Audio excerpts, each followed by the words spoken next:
दोस्तों 15वीं सदी के इख्तिताम पर जब कोलंबस ने दुनिया के गिर्द चक्कर लगाने की कोशिश में अमेरिका दरियाफ्त किया तो इस समुद्री इलाके से गुजरा था। इस सफर में तमाम जहाजरानों की तरह कोलंबस भी अपने मुशाहदात नोट कर रहा था। कोलंबस और उसके साथियों ने समंदर से आग बबूला देखा। इसका जिक्र कोलंबस की किताब में है। 1972 में न्यूयॉर्क की साहिल से एक बहरी जहाज मेरी लिस्ट ने जब यूरोप की तरफ अपने सफर का आगाज किया। इस बहरी जहाज में तिजारती सामान के साथ 33 अफराद भी शामिल थे।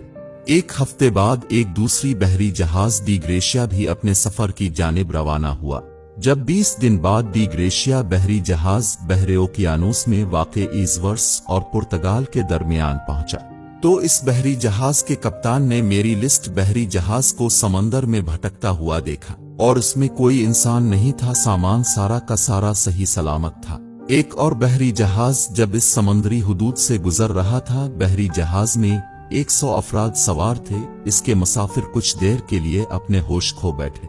जब वो दोबारा कुछ लम्हे बाद होश में आए तो उनकी घड़ियां 15 मिनट पीछे थी और उनके खाने पीने के अशिया जो कि ठंडा पड़ गया था अब वो खुद ब खुद गर्म होकर उनमें से भाप निकल रहा था। एक साइंसी तहकीक के मुताबिक समंदर में एक जगह ऐसी है जहां पहुंचकर वक्त या तो रुक जाती है या वक्त पीछे चली जाती है। ऐसे सैकड़ों वाकयात इस समंदरी हुदूद से मंसूब हैं। अमरीकी साइंसदान कई सालों से इस पर तहकीक कर रहे हैं और हर साल अमेरिका में इस पर कॉन्फ्रेंस भी की जाती है जिसमें दुनिया के इन साइंसदानों को मदऊ किया जाता है जो समुद्री इल्म पर गहरी नजर रखे हुए हैं। वो तमाम साइंसदान जो इस तहकीक में हिस्सा लेते हैं इनके अखराजात गवर्नमेंट ऑफ अमेरिका उठाती है ताकि इस गैर मामूली समुद्री इलाके में रूनुमा होने वाली वाकयात को मजीद मुअस्सर तरीके से अंजाम तक पहुंचाया जाए। दोस्तों बरमूदा ट्राईएंगल में अब तक 21,000 लोगों की जान चली गई है और बहरी जहाजों की तादाद 57 बताई जा रही है।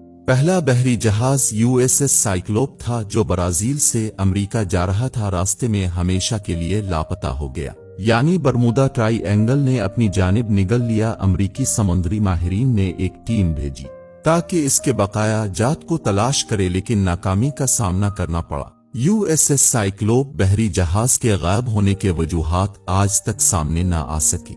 दोस्तों 4 फरवरी 1963 में 155 मीटर दराज टैंकर मैरीन सल्फर क्वीन गायब हुआ। दोस्तों बाज माहिरीन के मुताबिक इस जहाज में बहुत खामियां थी जो जलकर तबाह हुआ था। बाद में इनकी बाकियात भी मिले हैं। दोस्तों सबसे ज्यादा पुरस्कार वाकया बहरी जहाज इवेंजर का है जो कि एक बहरी बेड़ा था जिस पर 5 जंगी जहाज थे। वो भी इस समुद्री इलाके का शिकार हुए।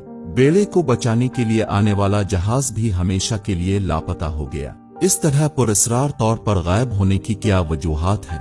मुख्तलिफ लोग इसकी मुख्तलिफ नजरिया पेश करते हैं। कुछ लोगों के नजदीक ये एक बाब यानी दरवाजा की हैसियत रखती है जहां से दूसरी दुनिया से आने वाली मखलूक इस दुनिया में दाखिल होते हैं और कुछ लोग उसे वक्त का खला समझते हैं जहां पहुंचकर हर चीज वक्त में तहलील है कर खत्म हो जाती है। बहुत से लोग उसे हकीकत मानने से इनकार करते हैं। इस मसलत यानी ट्राइनिगल को बरमूदा ट्राईएंगल का नाम पहली मर्तबा विंसेंट एच गिडेस ने 1964 में इर्गस मैगजीन में लिखे गए अपने एक आर्टिकल में इस्तेमाल किया। उसने आर्टिकल में लिखा कि इस खतरनाक समुद्री इलाके में बहुत से बहरी और हवाई जहाज बिना कोई निशान छोड़े हमेशा के लिए गायब हो गए। पहला शख्स नहीं था जिसने इस जानिब तवज्जो मबजूल कराई। 1952 में जॉर्ज एच सेंस की एक रिपोर्ट फेट मैगजीन में शाये हुई। इसमें बरमूदा ट्राईएंगल के मुतालिक काफी कुछ बयान किया गया था। तो आपको वीडियो कैसी लगी दोस्तों हमें कमेंट्स में जरूर बताएं और हमारे चैनल को जरूर सब्सक्राइब करें।